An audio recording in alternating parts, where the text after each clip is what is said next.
Split flow madness. That is what is dominating our weather today and likely to dominate over the next 1 to 2 weeks. If you don't know what a split flow is, folks, check out the full video, and I've put the link in the description here, but I go into detail around exactly what that is and how that's going to affect our weather over the next couple of weeks. We're going to see bouts of showers and thunderstorms, and some of those will be severe, although specific severe threats are too ill-defined at this point to outline a risk area, except for this afternoon, where we will see severe weather up and down the western slopes of the Alps through the Ohio Valley into the deep south, where we could see some thunderstorms organize into clusters and produce hail and high winds. Same again in eastern New Mexico. Supercells will develop through the evening, producing hail and high winds as well, possibly out there.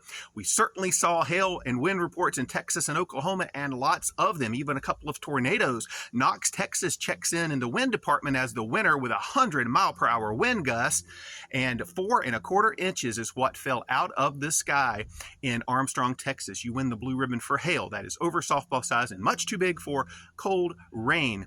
We're also going to see high temperatures, a furnace up and down the west coast, with temperatures in Washington state approaching 100 degrees, where excessive heat warnings and heat advisories are up.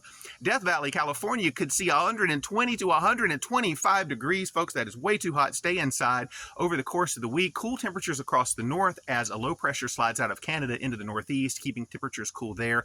Temperatures across the south into the Great Plains are heating up into the 80s and 90s. And as we get on in toward the weekend, the Ohio Valley and East Coast could get in on a little bit of action. In the meantime, the northern tier and the southern tier are the place to be for showers and thunderstorms.